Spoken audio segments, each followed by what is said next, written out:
Hello guys, and welcome back to my channel.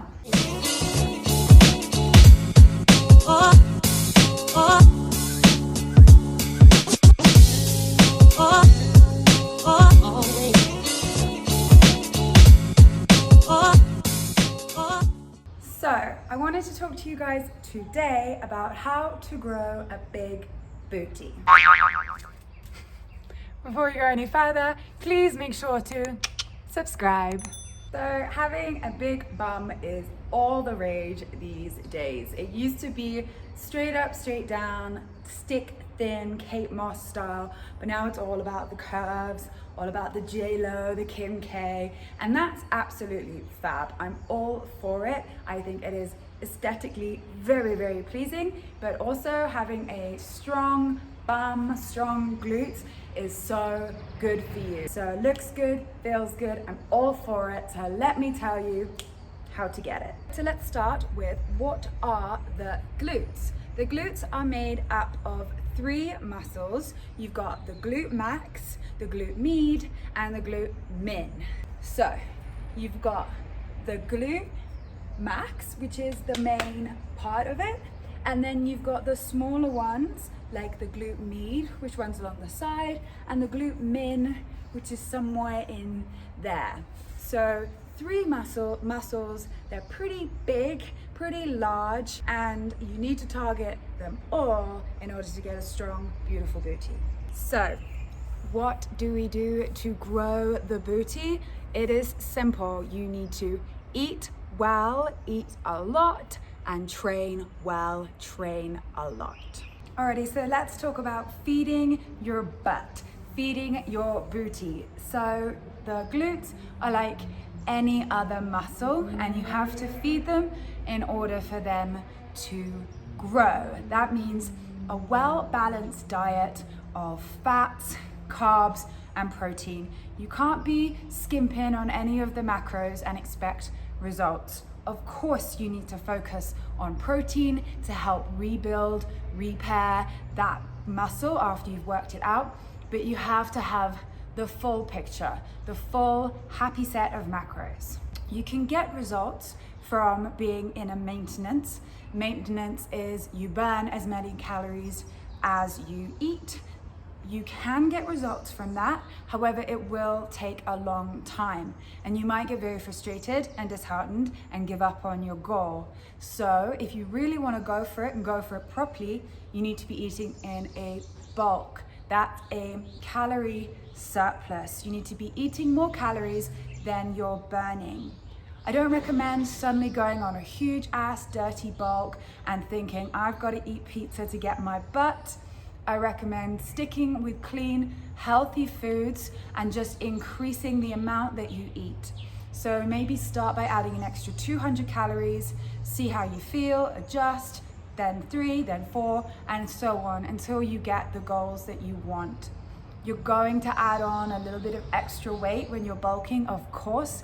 You might have to sacrifice the shredded six-pack to get the booty, but then once you've got the booty, it's very easy to maintain it and try and get some shape back in the waist. Things that I would suggest that you eat, and let me tell you, there's no magic bum-growing food, okay? It is just eating in a surplus and training well, but obviously some foods were created better than others. Things I would suggest are eating eggs, nuts, seeds such as chia seeds, brown rice, Greek yogurt, chickpeas, meat if you're into that kind of thing, but you don't need to.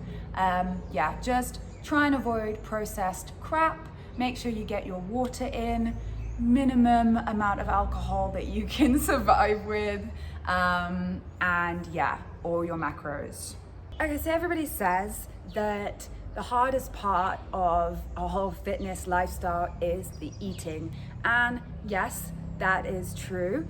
But exercise has to be well planned out and well thought out too. You can't just be doing any old thing in the gym and expect results, just like you can't be eating any old thing from the fridge and expect results. I'm going to take you through it. I'm going to take you through how to exercise, how to plan, very, very basically, and then you can maybe go away and either get a PT or find a program or write your own after doing some more research.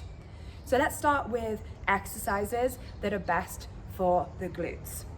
The king of all exercises is the barbell hip thrust. Insert video here. There goes a sight from my soul.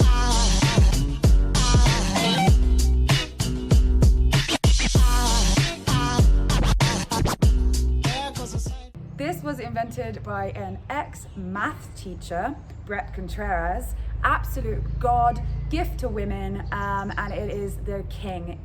What makes it so great is that it's an isolated exercise. So it takes out your quads and your hamstrings, and it is 100%, well, almost 100% a glute action. But of course, you've got other great exercises such as the squat. There goes a sight. Now there goes a sight from my soul. There goes a sight from my soul. Such as the deadlift. There goes a sight. There goes a sight. And then other accessory moves that you can make very glute heavy, things like adding in a banded work, kickbacks, donkey kicks, Bulgarian split squats. Once you've picked your exercises, you don't just simply do every single one. You need to structure your workout. So maybe pick one big lift, one big exercise. That would be a hip thrust, a squat, or a deadlift. And you focus on that first. Always do your big lifts first while you have the most energy. So for the first one, you're gonna go heavy and your rep range might be a little low. Then you'll pick some other exercises where your rep range is between maybe 8 to 10, and then you pick your accessory moves, and those range between a rep range of like 12 to 15 to 20. So you start heavy, low rep range, and then you slowly decrease the weight but increase the reps as you go through. You don't want to be doing 100 exercises, maybe just pick 8 or 10. Do between 2 to 3 sets. If you want, you can do supersets, not for your main lift, but for the other ones where you do both exercises back to back with no break. You can do circuits for those accessory moves, but always take your time with that first lift. You then need to think about how you're going to structure your week. You cannot be going balls to the wall, doing heavy lifts every single day. You need to give yourself time to rest and recover. So if you're going to aim to do maybe 2 or 3 leg days a week, you could structure it that you do one heavy, rest, do a lighter day, rest, and then do another heavy day. You want to give yourself that time to recover so you can do those big lifts well and do them again. But it's when you're doing those big lifts that the muscle damage is so extensive that you need at least 2 days to recover from that before you can smash into it again. But it is not just about planning your week. You need to think long-term as well. You need to be thinking at least in 4 to 6 weeks of what your plan is going to be, what your goal is at the end. So this is where you have to start planning your progressive overload. Progressive overload is where you are increasing something such as the reps, sets, weight, or you're decreasing the time between sets. That increase in intensity is what's going to get you the results. If you are going into your session every time and you're squatting 20 kgs, next day, rest, next day 20 kgs, nothing is going to change. So you need to be planning this out. You can't just go in, try a different weight each day and hope for results. If you structure everything out, you plan it, and this is where having a PT or a program is super helpful. You will feel a lot more confident in yourself and your ability and the results. It's very disheartening to go time and time again and just not get anywhere. So if you're putting in the effort with your food and the effort with your planning, then trust me, it will work. Alrighty, so a few more things that you have to pay attention to. One is form. Form is so important. If you are not doing the exercise correctly, of course you're putting yourself at risk for injury. You won't be able to go to max effort. Your range of motion might be affected, and therefore your results aren't going to be as good. So always take the ego out of the equation. Do something at body weight first, get used to the movement, slowly increase by adding resistance such as bands, holding a med ball, increase to a dumbbell, and then increase to a barbell. Don't feel you have to prove anything to anyone. The next thing that's super key, in fact, very key, is activation. So what that means is that you wake up your glutes, you wake up your butt before you work it out. We sit on our bum a lot of the time and it is therefore asleep. You'll suddenly go up to do your squat and your quads might take over. So what we have to do is activate and wake up the bum before we do any exercise. How you do that is usually what you see a lot of the IG girls doing is banded work. Insert booty clips here.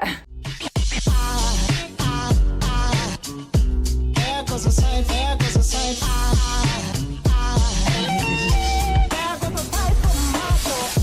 I better fall into the wall. You don't need to do a lot of these exercises. You just need to get a bit of fire, a bit of blood into the area, a bit of a pump, and then you know that it's awake and that it is working. Then mind-muscle connection. Mind-muscle connection means you think about your glutes as you are exercising. You can often just phone in a workout.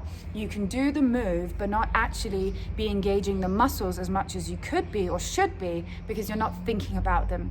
So that means you need to squeeze, basically.